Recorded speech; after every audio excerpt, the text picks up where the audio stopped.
खुदा से मेरी मुश्किलें बड़ी हैं। ये मत कहो खुदा से मेरी मुश्किलें बड़ी हैं। ये मुश्किलों से कह दो मेरा खुदा बड़ा है। आती है आंधियाँ तो कर उनका खैर मकदम। आती है आंधियाँ तो कर उनका खैर मकदम। तूफान से ही तो लड़ने खुदा ने तुझे गढ़ा है। ये मत कहो खुदा से मेरी मुश्किलें बड़ी हैं। ये मुश्किलों से कह दो मेरा खुदा बड़ा है। मेरा खुदा बड़ा है। मेरा खुदा बड़ा है।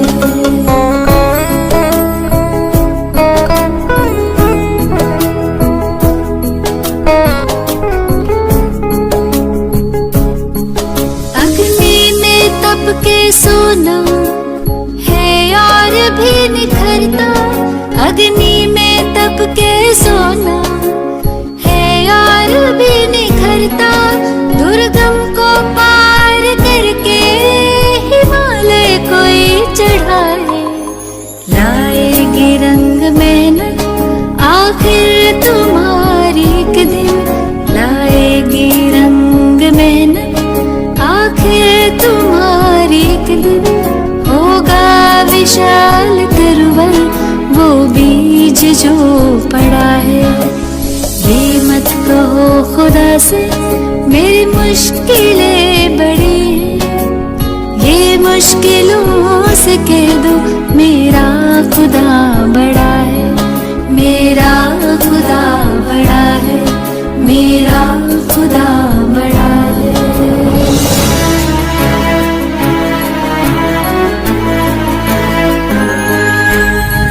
सर्व शक्तियों से जब साथ है हमारे। वो सर्व शक्तियों से जब साथ है हमारे। हर काम उसके रहते हरगिज़ हुआ पड़ा है। कभी हारना ना हिम्मत का कदम बढ़ाओ। कभी हारना ना हिम्मत का कदम बढ़ाओ। हजारों कदम बढ़ाने वो सामने खड़ा है। ये मत कहो खुदा से मेरी मुश्किलें बड़ी हैं। ये मुश्किलों से कह दो मेरा खुदा बड़ा है। ये मुश्किलों से कह दो मेरा खुदा बड़ा है। मेरा खुदा बड़ा है। मेरा खुदा बड़ा है। मेरा खुदा बड़ा है।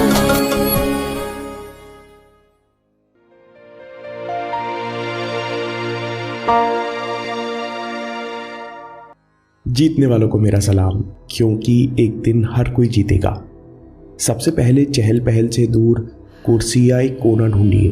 आप आसन फर्श पर भी बैठ सकते हैं। आपका पोस्चर आरामदायक हो, जहां आप पीठ सीधी करके सतर्क बैठ सकें। अब आंखें खुली रखते हुए हल्की सी गहरी सांस लेना शुरू कीजिए।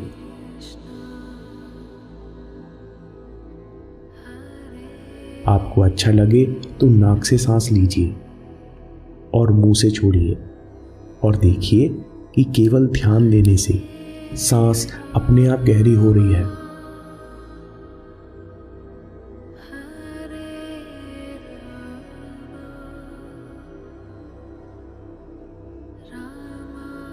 अगली बार सांस छोड़ने के साथ धीरे से आंखें बंद कर लीजिए और अपना ध्यान शरीर पर ले आइए। सबसे पहले उन पॉइंट्स को महसूस कीजिए जो आसन या कुर्सी को छू रहे हैं। शरीर का वजन कुर्सी की सीट या आसन पर महसूस कीजिए।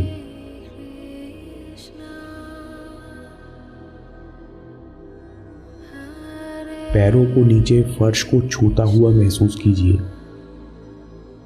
पीठ को पीछे टिका हुआ और अपने हाथों को गोद में रखा हुआ महसूस कीजिए। कुछ देर हम अपना ध्यान इन फिजिकल सेंसेशंस पर बनाए रख सकते हैं।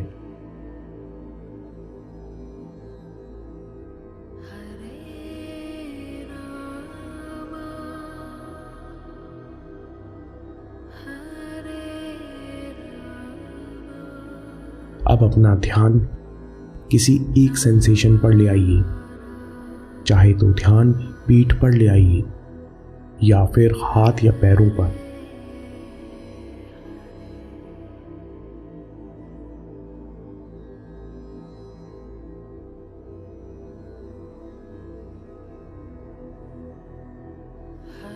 अब अपना ध्यान वापस सांस पर ले आइए। हम सांस के द्वारा फोकस बनाए रखना सीखेंगे। स्वाभाविक रूप से सांस लीजिए, ना गहरी ना हल्की। बस देखिए कि आपको सांस कहाँ महसूस हो रही है। शायद आप इसे सीने में महसूस कर रहे हैं या फिर पेट में या नाक में। जहाँ भी आप सांस सबसे आसानी से महसूस करें, वहाँ अपना ध्यान बनाए रखें।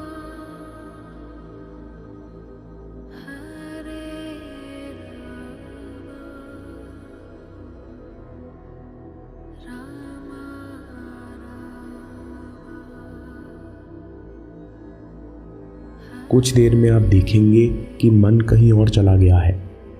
फोकस ट्रेनिंग का पहला हिस्सा है सचेत होना। जैसे ही आपको पता चलता है हमारा ध्यान वापस सांस पर आ गया है,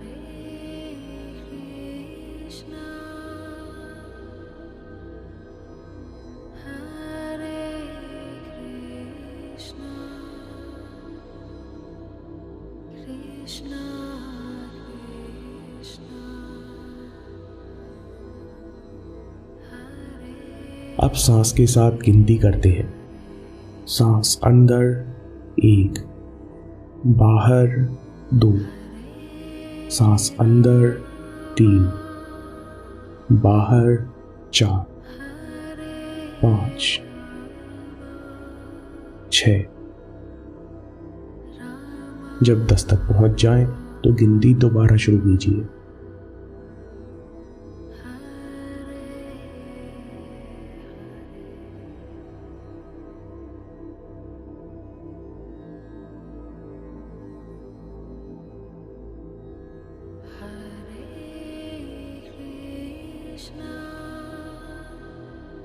अगर आप नोटिस करें कि ध्यान दोबारा भटक रहा है तो उसे दया और धैर्य के साथ वापस सांस पर ले आए और गिनती दोबारा शुरू करें।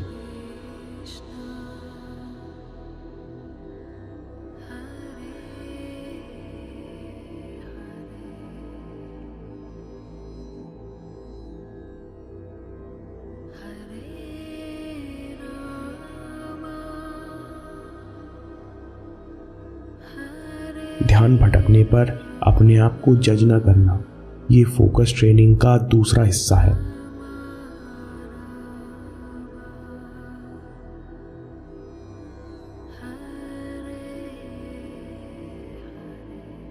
अब हम अपना ध्यान ब्रीदिंग की स्टेजेस पर लाते हैं। सांस अंदर, फिर छोटा सा विराम, सांस बाहर, फिर छोटा सा विराम, सांस अंदर, फिर छोटा सा विराम, सांस बाहर, फिर छोटा सा विराम।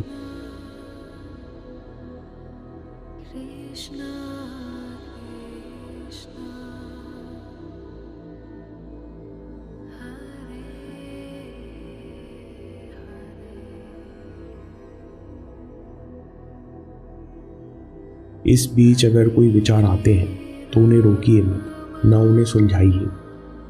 बस आने, रुकने और जाने दीजिए। आप ध्यान वापस सांस पर ले आइए।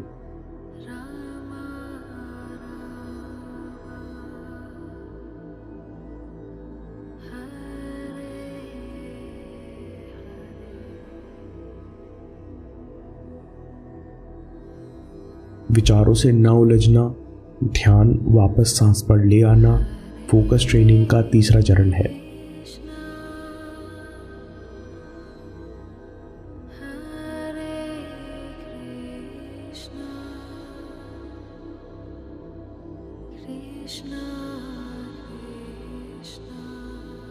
अब आखिरी बार अपना ध्यान सांस पर टिका दीजिए। अपनी तरफ से कोशिश छोड़ दीजिए। Release all focus.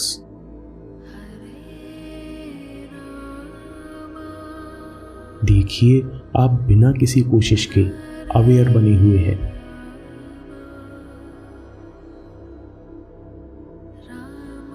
अब धीरे से अपना ध्यान शरीर के सेंसेशंस पर वापस ले आइए। सांस छोड़ने के साथ अब बड़े धीरे से आंखें खोलिए। देखिए आपने कितनी आसानी से फोकस ट्रेनिंग पूरी कर ली है। काम, पढ़ाई या अभ्यास शुरू करने से पहले 7 मिनट इस प्रैक्टिस को ज़रूर दीजिए। इस तरह की मेडिटेशन प्रैक्टिस से आपकी अवेयरनेस बढ़ेगी। प्रैक्टिस करते समय या काम करते समय आपको जल्दी पता लगेगा कि अरे मेरा ध्यान भटक गया। आप डिस्ट्रैक्शन के प्रति सतर्क रहेंगे। सारेगामा कारवां मिनी भक्ति।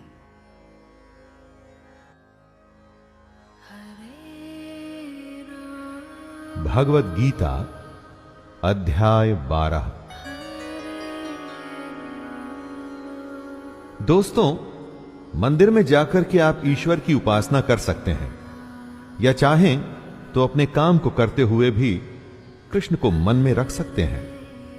दोनों तरह की भक्ति में कोई फर्क नहीं है, लेकिन कृष्ण कर्म योग को अधिक महत्व देते हैं।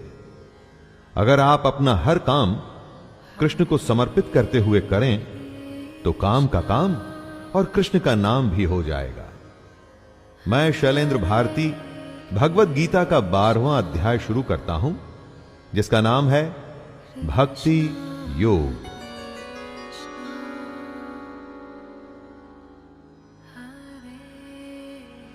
अर्जुन उवाच एवं सततयुक्ता ये भक्तास्त्वां पर्युपासते ये चाप्यक्षरमव्यक्तं तेषां के योगवित्तमः। इस श्लोक में अर्जुन एक ऐसा प्रश्न पूछ रहे हैं जिसके बारे में हम सब सोचते हैं। कुछ प्रेमी भक्तजन तो निरंतर कृष्ण के भजन और ध्यान में लगे रहकर उनकी पूजा करते हैं, लेकिन कुछ दूसरे भी भक्त होते हैं जो केवल अविनाशी सच्चिदानंद घन निराकार ब्रह्म को ही भजते हैं। तो इन दोनों प्रकार के भक्तों में अति उत्तम कौन है? दोस्तों, जिस कृष्ण के रूप को हम जानते हैं वो सगुण है। एक होता है ब्रह्म, जिसका अंश हम सब में है। उस निराकार परमात्मा को निर्गुण कहते हैं। ऐसे दो अलग अलग तरीके से भजने वालों में कृष्ण को ज्यादा मान्य कौन है? श्री भगवानुवाच मय्यावेश्य मनो ये मां नित्ययुक्ता उपासते श्रद्धया परयोपेतास्ते मे युक्ततमा मताः। श्री भगवान बोले, जो लोग मुझ में मन को लगा के निरंतर मेरे भजन में लगे रहते हैं, ऐसे भक्तजन श्रद्धा से युक्त मेरे सगुण रूप को भजते हैं। वे मुझको उत्तम योगी मान्य हैं। बंसी बजैया, रास रचैया, ये कृष्ण का सगुण रूप है। सगुण रूप मतलब जहां पर एक आकार है, एक अस्तित्व है, एक पहचान है, जिसका कि उसके गुणों के माध्यम से आप किसी को उदाहरण दे सकते हैं। और निर्गुण रूप में कोई आकार नहीं, कोई अस्तित्व नहीं, बस एक परम तत्व होता है। कृष्ण कहते हैं कि उनके सगुण रूप को पूजने वाले योगी उन्हें बहुत पसंद है।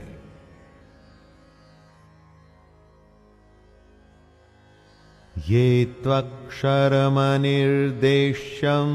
व्यक्तं पर्युपासते सर्वत्र गमचिन्त्यं च कूटस्थमचलं ध्रुवं सन्नियम्येन्द्रियग्रामं सर्वत्र समबुद्धयः ते प्राप्नुवन्ति मामेव सर्वभूतहिते रताः।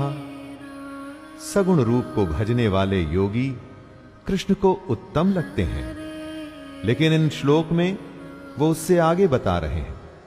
कृष्ण कहते हैं कि जो पुरुष अपनी इंद्रियों को भली प्रकार वश में करके मन बुद्धि से परे उस सर्वव्यापी, नित्य, अचल, निराकार, अविनाशी, सच्चिदानंद घन ब्रह्म को निरंतर एक भाव से भजते हैं, वे योगी मुझको ही प्राप्त होते हैं। जो सगुण रूप में कृष्ण को भजते हैं वो कृष्ण को पसंद हैं दोस्तों, लेकिन जो निर्गुण ब्रह्म को पूजते हैं वो भी सीधे कृष्ण को ही प्राप्त होते हैं। आपको जैसा ठीक लगे आप वैसे अपने इष्ट को भज सकते हैं। क्लेशोऽधिकतरस्तेषां व्यक्तासक्तचेतसाम् अव्यक्ता हि गतिर्दुःखं देहवद्भिरवाप्यते। निर्गुण ब्रह्म का पूजन कोई आसान बात नहीं। कृष्ण बता रहे हैं कि उस निराकार ब्रह्म में आसक्त चित्त वाले पुरुषों की साधना में विशेष परिश्रम होता है, क्योंकि आपको अपना देहाभिमान छोड़ना पड़ता है। जब निराकार को पूजेंगे तो स्वाभाविक है कि आप आकार में आस्था नहीं कर सकते। उसके लिए खुद की देह का, खुद के आकार का जो स्वाभिमान है वो भी तो छोड़ना होगा। कृष्ण कहते हैं कि जब तक देह का भान है तब तक अव्यक्त की प्राप्ति बहुत मुश्किल है। ऐसा नहीं है कि निर्गुण की उपासना गलत है, बस ये कि बहुत ही दुष्कर है। इसी के बारे में कृष्ण चेतावनी दे रहे हैं। ये तु सर्वाणि कर्माणि मयि सन्न्यस्य मत्पराः अन्येनैव योगेन मां ध्यायन्त उपासते तेषामहं समुद्धर्ता मृत्युसंसारसागरात् भवामि न चिरात् पार्थ मय्यावेशितचेतसाम्। लेकिन जो लोग कृष्ण को ही मानते हैं, अपने सारे कर्मों को कृष्ण में अर्पण कर उसके सगुण रूप की उपासना करते हैं, कृष्ण को ही परमेश्वर मान अनन्य भक्ति योग से लगातार चिंतन करते हुए भजते हैं, उनका उद्धार कृष्ण स्वयं करते हैं। कृष्ण अर्जुन को बताते हैं, हे अर्जुन, मुझ में चित्त लगाने वाले प्रेमी भक्तों का मैं शीघ्र ही मृत्यु रूप संसार समुद्र से उद्धार कर देता हूं। दोस्तों, पुस्तक से पढ़ाई आप स्वयं करके भी एग्जाम्स में पास हो सकते हैं, कोई रोकने वाला नहीं। लेकिन अध्यापक उस पढ़ाई को आसान कर देता है। आपके साथ वो आपका मार्गदर्शन करते हुए चलता है। प्रॉब्लम होने पर आप उस टीचर से पूछ सकते हैं। वैसा ही कृष्ण के सगुण रूप की पूजा है। मय्येव मनං आधस्त्व मयि बुद्धिं निवेशय निवसिष्यसि मय्येव अत ऊर्ध्वं न संशयः। कृष्ण अर्जुन को सलाह देते हैं कि उसको कृष्ण में मन को लगाना चाहिए, कृष्ण में ही बुद्धि को लगाना चाहिए। दोस्तों, अपना मन और बुद्धि दोनों अगर आप कृष्ण में या अपने लक्ष्य, अपने काम में लगा देंगे तो फिर वो काम कितना भी मुश्किल हो, आप उसमें लगातार लगे रहेंगे, अपने लक्ष्य की ओर हमेशा बढ़ते रहेंगे।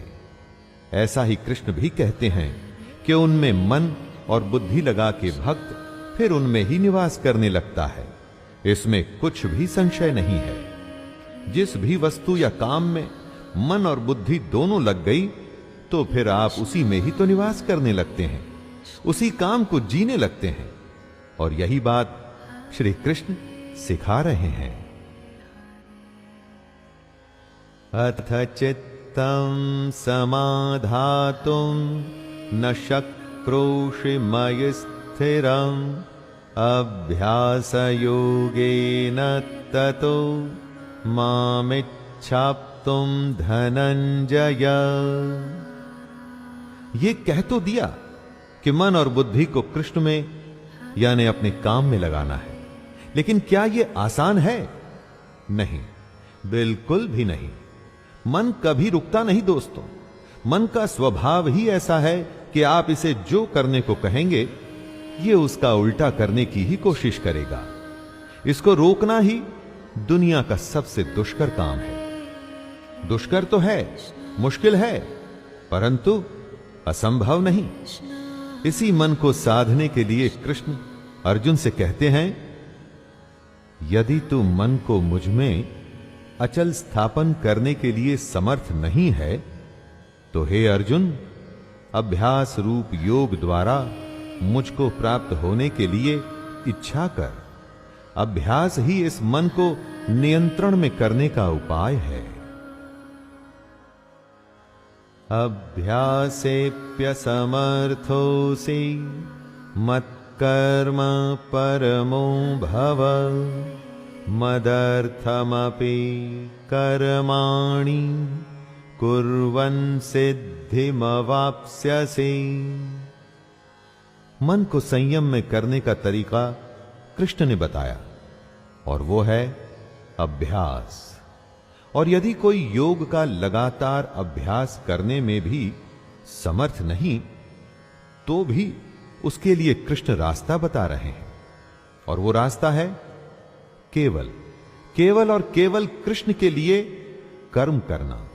अपना हर कर्म कृष्ण को सौंपकर अगर आप अपने मन, वाणी और शरीर को भी कृष्ण को ही समर्पित कर देंगे तो भी आपको ईश्वर की प्राप्ति हो जाएगी।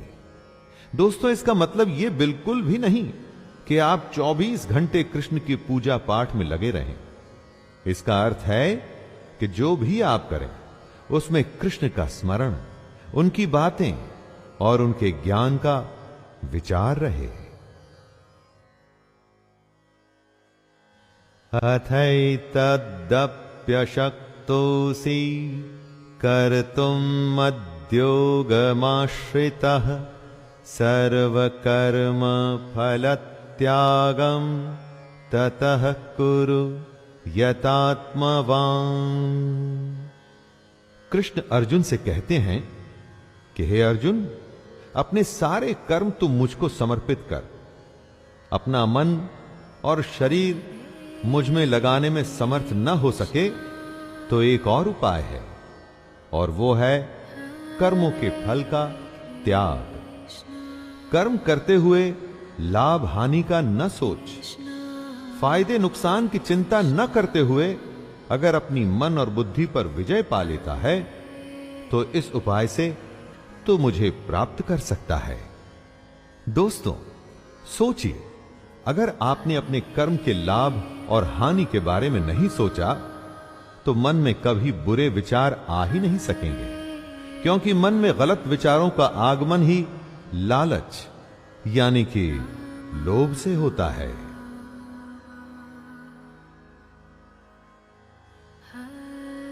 श्रेयो हि ज्ञानमभ्यासां ज्ञानाध्यानं विशिष्यते ध्यानात् कर्मफलत्यागस्त्यागाच्छान्तिरनन्तरम्। कृष्ण कहते हैं कि मर्म को न जानकर किए हुए अभ्यास से ज्ञान श्रेष्ठ है। यानी कि अगर आप जानते ही नहीं कि आप अभ्यास क्यों कर रहे हैं तो उस अभ्यास का क्या फायदा, उस अभ्यास से आप क्या पाएंगे। इससे कहीं अच्छा है ज्ञान। कृष्ण कहते हैं, ज्ञान से मुझ परमेश्वर के स्वरूप का ध्यान श्रेष्ठ है। अभ्यास से श्रेष्ठ है ज्ञान, और ज्ञान से भी बड़ा है ध्यान, यानी कि मेडिटेशन दोस्तों। और एक चीज ऐसी भी है जो ध्यान से इन सबसे बड़ी है, और वो है कर्मों के फल का त्याग। अगर आप अपने कर्मों के फल को त्याग सकते हैं तो उससे बड़ी पूजा कोई नहीं। अर्जुन उवाच अद्वेष्टा सर्वभूतानां मैत्रः करुणं एव च निर्ममो निरहंकारः समदुःखसुखः क्षमी सन्तुष्टः सततं योगी यतात्मा दृढनिश्चयः मय्यर्पितमनो बुद्धिर्यो मद्भक्तः स मे प्रियः। जो पुरुष हर तरह के द्वेष भाव से रहित है, जो किसी से जलन नहीं रखता, जिसमें स्वार्थ नहीं, जो सबसे प्रेम करता है, जो दयालु तो है लेकिन जिसमें ममता नहीं, वो पुरुष जो अहंकार से रहित है, सुख और दुख को एक जैसा देखता है, क्षमावान है, अर्थात अपराध करने वालों को भी अभय देता है, और जो योगी निरंतर संतुष्ट है, मन इंद्रियों सहित शरीर को वश में किए हुए है और मुझ में दृढ़ निश्चय वाला है, वह मुझ में अर्पण किए हुए मन बुद्धि वाला मेरा भक्त मुझको अति प्रिय है। कृष्ण ने उन सारे गुणों की व्याख्या कर दी है दोस्तों जो उन्हें प्रिय हैं, और स्वाभाविक है कि जो पुरुष इन गुणों को प्राप्त करने की कोशिश भी करेगा ना, तो वो भी कृष्ण को प्रिय ही होगा।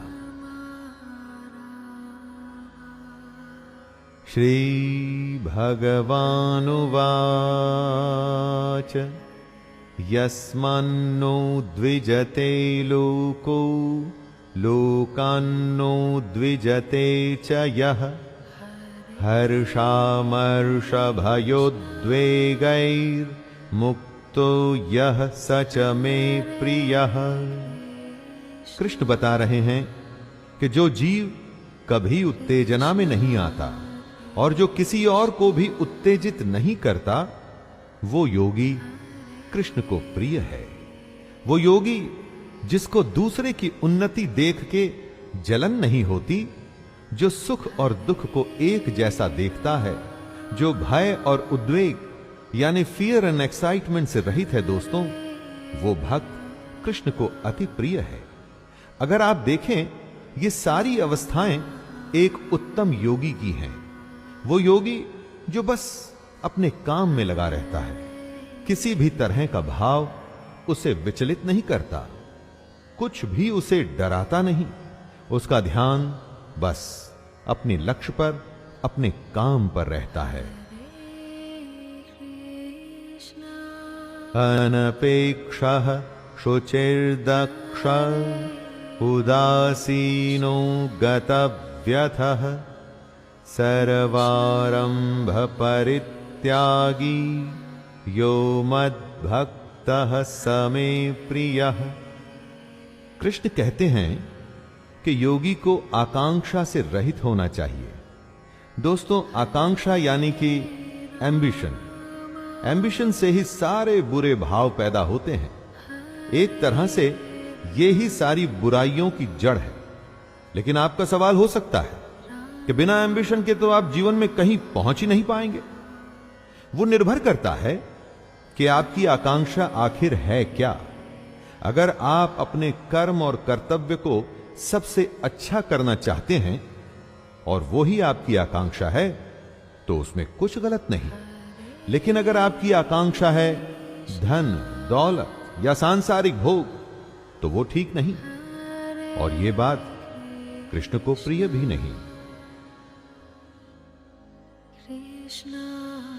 यो न ह्यष्यति न द्वेष्टि न शोचति न कांक्षति शुभाशुभ परित्यागी भक्तिमान्यः समे प्रियः समः शत्रौ च मित्रे च तथा मानापमानयोः शीतोष्ण सुख दुःखेषु समः संग विवर्जितः। जो जरूरत से ज्यादा हर्षित नहीं होता वो कृष्ण को प्रिय है। जरूरत से ज्यादा खुशी आने वाले जरूरत से ज्यादा दुख की निशानी होती है दोस्तों। सुख दुख भी दिन रात की तरह है, एक के बिना दूसरे का होना संभव ही नहीं। इसीलिए योगी सुख और दुख दोनों को एक सा समझता है। वो योगी जो न द्वेष करता है, न शोक करता है, न कामना करता है, तथा जो शुभ और अशुभ संपूर्ण कर्मों का त्यागी है, वह भक्ति युक्त पुरुष कृष्ण को प्रिय है। जो शत्रु और मित्र में और मान और अपमान में एक जैसा है, तथा सर्दी गर्मी और सुख दुखादि द्वंद्वों में सम है और आसक्ति से रहित है, वही कृष्ण को प्रिय है। योगी तटस्थ होता है दोस्तों। बाकी लोगों की तरह शोक कामना उसे परेशान नहीं करती। वो बस अपने कर्म में नियत रहता है।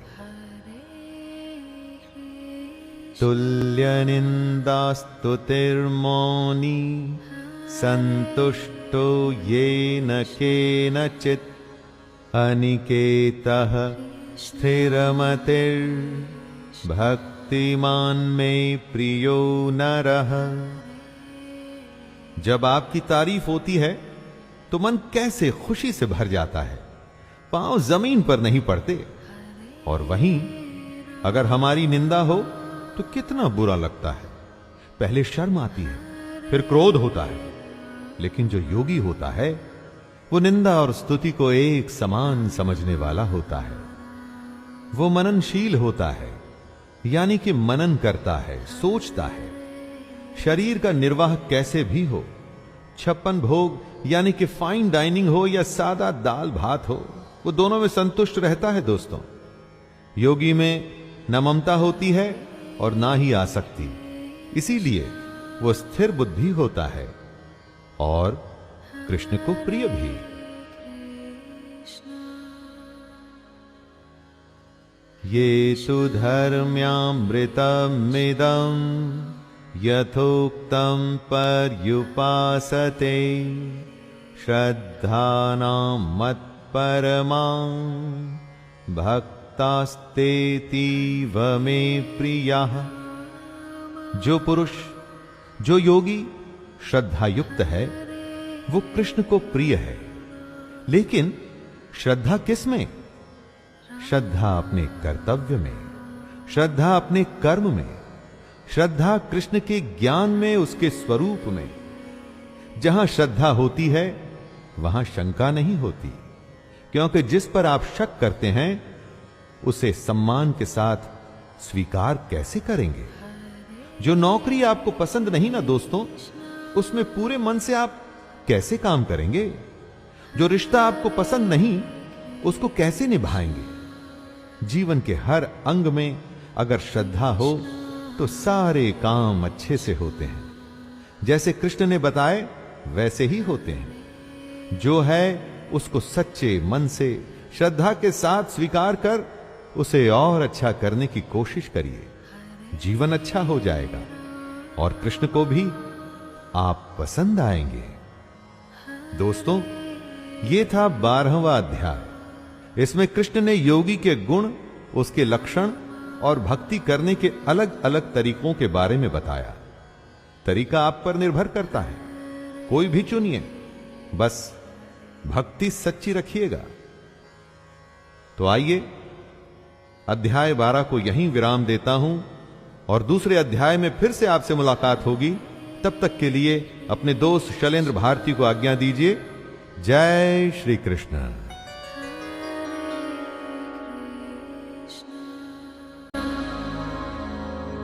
Krishna Krishna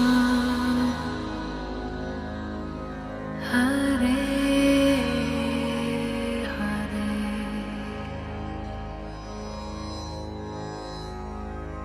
Hare Rama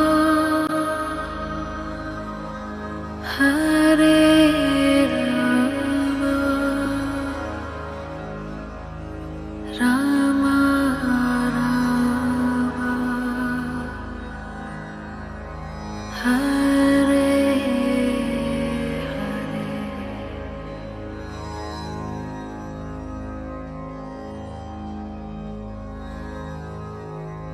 Hare Krishna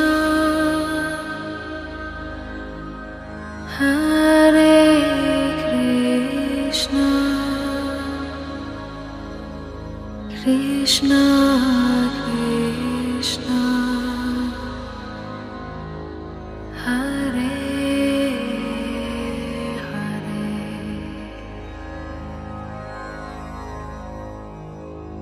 Hare Rama Hare Rama Rama Rama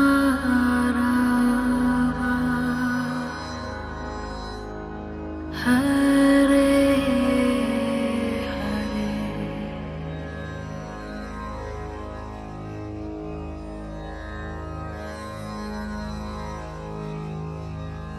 Hare Krishna Hare Krishna Krishna Krishna Hare Hare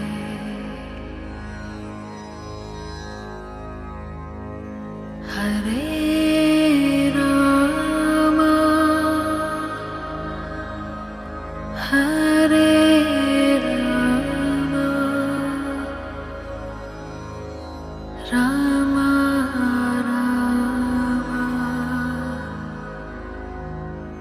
Hare Hare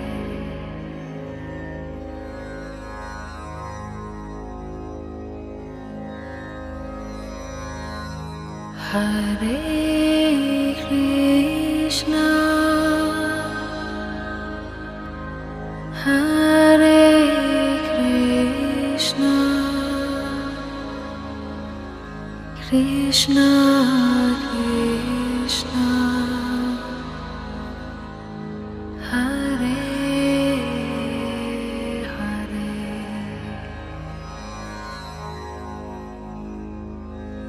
Hare Rama Hare Rama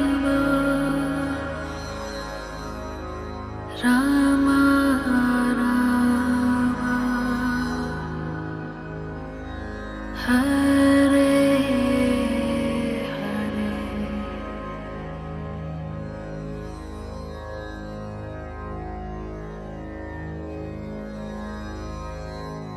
Hare Krishna Hare Krishna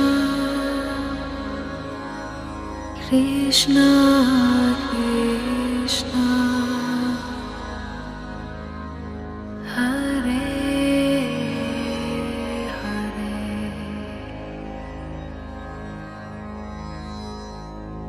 Hare Rama Hare Rama Rama Rama Hare Hare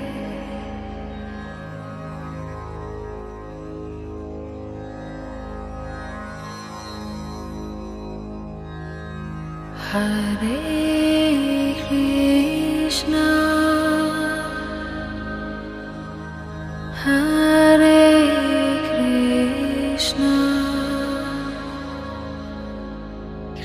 Krishna Krishna Hare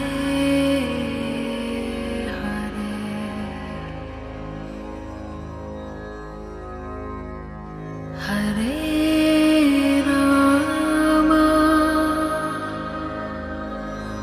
Hare Rama Rama Rama Hare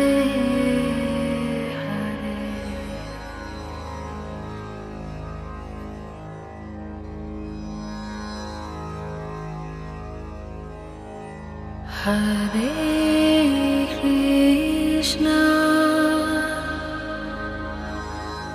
Hare Krishna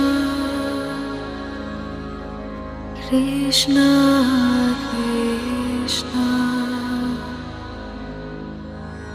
Hare Hare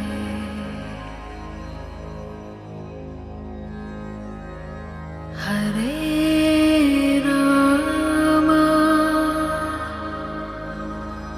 Hare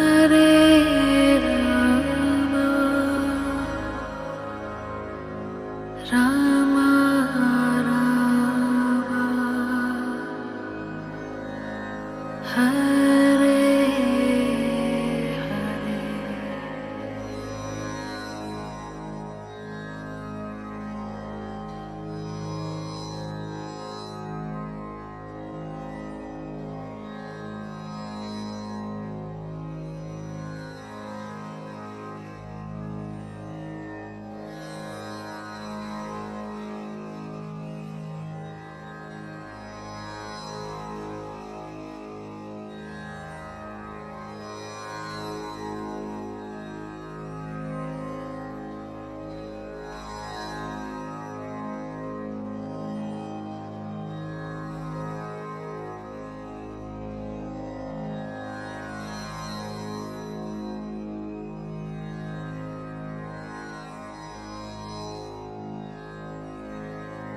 Rama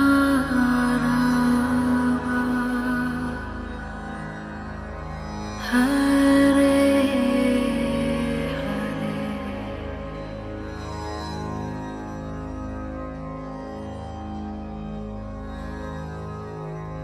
Hare Krishna Hare Krishna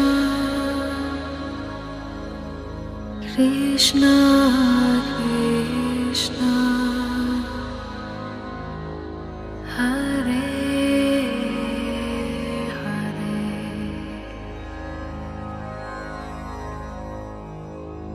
Hare Rama Hare Rama Rama